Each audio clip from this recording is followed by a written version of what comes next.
Everybody's got their Bibles open there. Genesis 23. All right, that's where we're going to pick up here. We saw last time, well, in language class, we talked about in a plot, the climax, the high point. If there's a high point in Abraham's life, we can say it's that moment when he was on top of the mount, about to sacrifice his only son, Isaac, and God provided that ram in the bush, that sacrifice instead. Because at the end of chapter 24 or 22, we don't read much more about Abraham. We don't know much more that happens in his life. That's kind of the apex, the high point. We see how great and strong Abraham's faith is, how great his love for God is. And now it's time to go on to Isaac. But before we can do that, we come to Sarah. Okay, Sarah is an important person in the Bible, and we'll see how she is treated differently. I asked that question about Sarah being an important woman in the history of the Bible. Not the most important, but important.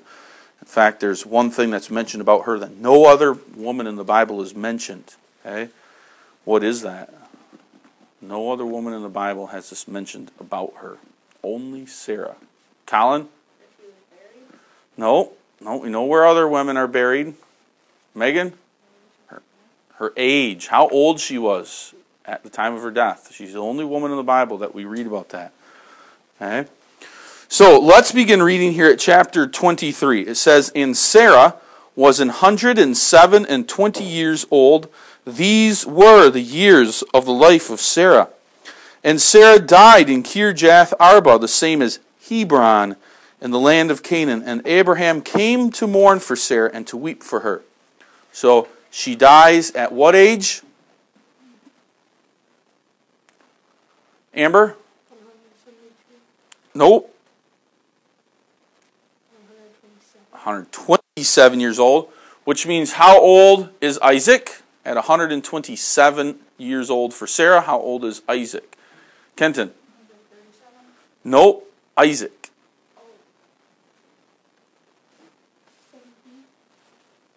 Nope. Jaden? 37. Sarah was 90, right? So 90 to 100. And then from 100 to 27, so 27 plus 10 would make Isaac 37 at the time of his mother's death. If she was 90 when he was born. Okay? And we see there that she died in a place called Hebron. And then we read this, that Abraham came to mourn for Sarah. He must have probably been out in the fields, maybe working with his servants and his herds, not at home at the time, but out traveling around and checking on his servants and his herds, so that when Sarah dies, she's at home in Hebron in the tents, and a servant needs to go out and probably get on an animal and maybe go a day's journey too. We don't know, maybe just a few hours. But anyways, he has to go inform Abraham of the news that Sarah has died. And Abraham comes home. He comes out of the field to weep for her. So let's continue on in verse 3. "And Abraham stood up from before his dead, and spake unto the sons of Heth, saying, I am a stranger and a sojourner with you. Give me a possession of a burying place with you, that I might bury my dead out of my sight. And the children of Heth answered Abraham, saying unto him, Hear us, my lord, thou art a mighty prince among us. In the choice of our sepulchres bury thy dead. None of us shall withhold from thee his sepulchre, but that thou mayest bury thy dead. And Abraham stood up and bowed himself to the people of the land, even to the children of Heth. And he communed with them, saying, If it be your mind that I should bury my dead out of my sight, hear me, and entreat for me to Ephron the son of Zohar, that he may give me the cave of Machpelah, which he hath, which is in the end of his field. For as much money as it is worth, he shall give it me for a possession of a burying place among you. And Ephron dwelt among the children of Heth. And Ephron the Hittite answered Abraham, and the audience of the children of Heth, even of all that went in at the gate of the city, saying, Nay, my lord, hear me, the field give I thee, and the cave that is therein I give it thee. In the presence of the sons of my people give I it thee. Bury thy dead. And Abraham bowed down himself before the people of the land. And he said unto Ephron and the audience of the people of the land, saying, But if thou wilt give it, I pay thee, hear me. I will give thee money for the field. Take it of me, and I will bury my dead there. And Ephron answered Abraham, saying unto him, My Lord, hearken unto me. The land is worth 400 shekels of silver. What is that betwixt me and thee? Bury therefore thy dead. And Abraham hearkened unto Ephron, and Abraham weighed to Ephron the silver, which he had named in the audience of the sons of Heth, 400 shekels of silver, current money with the merchant. And the field of Ephron, which was in Machpelah, which was before Mamre, the field, and the cave that was therein, and all the trees that were in the field, that were in all the borders round about, were made sure unto Abraham for a possession, in the presence of the children of Heth, before all that went in at the gate of the city. And after this Abraham buried Sarah his wife in the cave of the field of Machpelah before Mamre. The same is Hebron in the land of Canaan. And the field and the cave that is therein were made sure unto Abraham for a possession of the burying place by the sons of Heth. Okay. Let's go back to Sarah. So Abraham comes to mourn for her. We know she's 127 years old, the only woman in the Bible whose age is named. We see her mentioned in Hebrews 11, that great text that you guys memorized. Hebrews 11 mentions of her. She's mentioned later in the Bible. In 1 Peter 3, she's mentioned as an example of what a godly wife should be. Okay? That she's an example to women of a godly wife. Okay? And that is why we have a whole chapter here in the Bible dedicated to the death and burial of Sarah. And in that we get some other information too about pictures that are made here. But anyways, when somebody dies, here in today's day and age, where do we take them? Where will their bodies go? Colin? In the graveyard. Yeah, the graveyard, the cemetery. Okay? And there, they're put in a box, and they're lowered down into the earth. Okay? And there they rest. Dirt covers them. Maybe you put a gravestone or some type of marker reminder of where they're buried. And that is how we bury the dead today. Okay? Now, you have to remember that here is Abraham in a land of strangers, not his homeland. Now that's always a question too. Okay? When I first moved here, let's say I had moved just from Michigan, and I was only here a month. So I moved at the beginning of August, so say it's the beginning of September. I'd only just moved to Randolph. I had been here just a month. Okay? And by some, in the providence of God, I had been maybe killed in an automobile accident. Okay? Where would I be buried? Colin? Michigan. I'd only been here a month. I wasn't related to anyone. I wasn't married, dating. So more than likely, all of my family and relation is back in Michigan. So the coroner, the person who deals with the dead body, would have contacted my parents back in Michigan and said, what would you like us to do with the body? Would you like us to keep it here, or would you like us to send it back to you? What would be your preference? And of course, in that situation, my parents would say, well, bring him back here. We'll bury him in a place. And more than likely, then at that time, my mom and dad would have also bought a burial plot for themselves so that be buried by each other. Okay? Now that's not the case anymore. I would say if I were to die in an automobile accident today, I'd be buried in the Randolph Cemetery. Okay? This is my home now. This is where my family is. Okay? Children and wife. So Abraham here is in a strange land. But the difference is I own land here in Randolph, Wisconsin. I didn't own land in those first few months. Abraham, he doesn't own any land in the land of Canaan, even though God promised him what? He doesn't own any land, even though, Jennifer,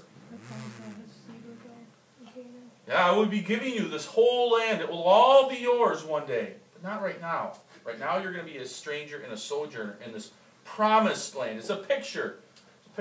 So Abraham knew that. And so he knew, I can't take Sarah back to Ur, the land of Ur of the Chaldees, and I can't bury her there in Haran or any of those other places. I need to bury my wife Sarah here. She needs to be buried in this land of promise. It's a picture of heaven.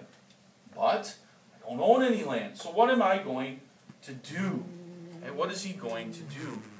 And that's why it says here, we read that he speaks to the children of Heth. These eventually are We read, where is it? In verse 10, the Ephron is a Hittite. So this is the future line of the Hittites that will be there later when the people come back out of Egypt, the Hittites. Okay? And he asked them, may I buy a possession of land here from you to be able to bury my wife Sarah? Now they know Abraham as a godly man because they call him a prince. And they know him as a godly man who's blessed by God. He has great riches and great wealth. They respect Abraham. And so they say, well, Abraham, no. What? What do they tell him in regards to buying a piece of land here to bury his wife Sarah? What do they say to him? Jennifer? So that they would give him land. We'll give it to you, O great prince. We know how the godly man you are. We know God has blessed you. We will give you. Probably maybe they're hoping that it will put them in their favor with Abraham in case there be any troubles. They probably know the stories of Abraham taking his 318 men and defeating those 4 kings. They're not fools. They know who Abraham is. And so they say, no. We will give it to you. Okay? We'll give this to you. What's Abraham's reaction? What does he tell them? So here they offer him some free land to bury his wife. Jen? Or he'll buy it. No. I appreciate your willingness to give me the land. I appreciate your kindness. But I need to buy this land. Because it can't, if I just bury Sarah there and you give it to me, you can still say it's your land. Okay? And not only that, but if it's a cave that I bury my wife Sarah in, because it's still yours, you can bury your dead in there. And the Hittites are not a godly people in general. Okay? So, Abraham also knows that just as in life, man must live separate from the world, so also in death, he must be separate. Here in this situation. So, here, Abraham says, no, I don't want you to give it to me because it will still be yours. I want to buy it from you. I want to buy it for whatever price is right, and I want to buy it properly and good so that it becomes my possession, and I can bury Sarah there, and eventually Abraham and the rest of his family will have to be buried there as well. Okay? So he wants to buy a place, and what's the name of the place that he wants to buy? The cave of... What's that say there in the Bible? The cave of Jaden? Yeah, Machpelah is how we said it. The cave of Machpelah. It says, this is I know there's a cave way in the end of this guy's land. It's a good place. I'll buy it from him for whatever it's worth. Okay? Now, we also see multiple times in here, like in verse 18, before all that went in at the gate of his city. That's where he does this. Abraham makes sure that this is a public transaction, that this transaction takes place in the gate, which we know that's where Lot was. That's where the business of the city went on. There would be lawyers and men of important positions, so that all that could see there, that Abraham fairly paid for this land. It is now his. By law, it's his. And the people can witness this transaction so that no man later on can say, no. That's Abraham's land. I just loaned it to him. No. This needs to be a public transaction, a fair transaction. Abraham isn't going to say, well, maybe I'll pay this much or that much. It's going to be for the full price of the land. This is how much it's worth, and I will give it to you. About 400 shekels of silver. Very high price, but he gives it to him there. Okay? So, he buys that piece of land, and he buries Sarah there, okay, because it's a place that's separate. Not only is it a picture of the hope that he has one day in heaven, Canaan being a picture of that, but it's also a place separate from the wicked. So we don't read much of the ceremony. What was it like? What did they do? We don't know those things. But he buried his wife Sarah there in the land that he now owned. Sarah is the first to be buried there. Okay? Now, the beginning of chapter 24 tells us a little bit about Isaac. So let's take a look at the beginning of chapter 24. Verse 1, and Abraham was old and well stricken in age, and the Lord had blessed Abraham in all things. And Abraham said unto his eldest servant of his house, so probably the most respected man, that ruled over all that he had, put, I pray thee, thy hand under my thigh, under his leg, And I will make thee swear by the Lord, the God of heaven and the God of the earth, that thou shalt not take a wife unto my son of the daughters of the Canaanites, among whom I dwell. But thou shalt go unto my country, into my kindred, and take a wife unto my son Isaac. And the servant said unto him, Peradventure the woman will not be willing to follow me unto this land. Must I needs bring thy son again unto the land from whence thou camest? And Abraham said unto him, Beware thou that thou shalt bring not my son thither again. The Lord of heaven, which took me from my father's house and from the land of my kindred, and which spake unto me, and that sware unto me, saying, Unto thy seed will I give this land, he shall send his angel before thee, and thou shalt take a wife unto my son from thence. And if the woman will not be willing to follow thee, then thou shalt be clear from this my oath. Only bring not my son thither again. And the servant put his hand under the thigh of Abraham his master, and sware to him concerning the matter. Who doesn't Abraham talk to here? Amber? The one who needs to be married. What did we say about Isaac's personality when he was born? Remember, we did a T-chart comparing Isaac to Ishmael. What were some things about his personality that probably come into play here? Why he doesn't have a wife yet? Why he isn't being even discussed in this? Kenton? He was small and not really muscular or anything. Okay, so those are some physical traits, but what about his personality? What about his personality did we say? Colin? Well, we did say he was godly. Brody?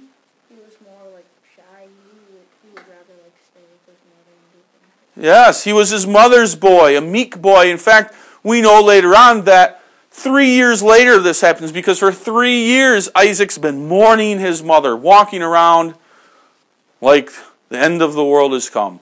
Basically the opposite of what we saw in Ecclesiastes there today for our devotions. He wasn't walking around with cheerfulness and joy, going about the work the Lord given to him, but rather he was moping around, mourning his mother, because she was an important part of his life. As we said, he was a mother's boy. He would rather spend time with her in the house than to be out with his father, Abraham. And he was a meek boy. He wasn't one who would, as Brody said, he was shy. He wouldn't go out and put himself out there. He's not going to go look for a wife. The only type of wife he's going to find is one that kind of falls into his lap, we could say. One who comes along and she has to take the bull by the horns and tell him, we're going to be married. The problem is they live in this land of Canaanites, of wicked people. And that is not the type of wife that Abraham wants for his son Isaac. Isaac could very easily probably go out the door, out of the gate, and find a beautiful wife in the land, and that would be it. But she wouldn't be a godly wife. So instead, Abraham finds his trusty servant Eliezer, makes him swear an oath, and says, You will find a daughter among my people. Go back to the line of Shem, back in the land of Haran, the Ur of the Chaldees, and there find a godly wife from the line of Shem, a godly woman, and bring her back here. But do not dare go find someone from the Canaanites. Okay? That is not acceptable. And then, obviously, Eliezer is concerned here about, well, how do I know this is going to happen, and what if she doesn't want to come? Can't I just bring Isaac with me? Shouldn't I just take him? Shouldn't the girl see the boy and the boy see the girl first? Abraham says, no, it doesn't matter. Whatever you do, also do not bring Isaac away to that land. Isaac's so meek, he'll go to the land and he'll stay there. And this is the land of promise. He needs to stay here. Abraham knows his own son very, very well. Just like your parents know your personalities very, very well. Okay? Isaac needs to stay here. You go find the wife and bring her back. And Eliezer, again, has some questions. Well, what about this and that? And then we see how Abraham shows his trust in God here. And he says in the end of verse 7, He shall send his angel before thee. Angels go with us wherever we go. And here the angel will go with thee, and he will prepare the way. This will be made to have happen. God has promised me children as great as the sand of the seashore. And Abraham, I think, knows that it's not just one child, or that's how many children he'll have, but it's the generations that will come out of them. So he needs to find a godly wife. Okay? So he sends his servant away, Isaac having nothing to do with it, and he sends him off. Eliezer takes off with, we know, all kinds of gifts and all kinds of animals to go find a wife for Isaac. Okay? Why do we have this story here? What's the importance here? Obviously, this is a reminder of the line of the covenant. Okay? Abraham, we have Isaac, Sarah's involved in there because she's a godly mother. And now a godly wife will be found for Isaac from God's people. And that's important as well. So we see those things here. God is at work. It's His providence. It's His plan. And we will see next time about that wife. Who will be that wife? Okay? And without seeing Isaac, will she care for him? Will she love him? Because you guys would all like to have your marriages arranged, right? Never have seen the person you're going to marry. You want to have a little say in it, right? But here, we see God working. Okay?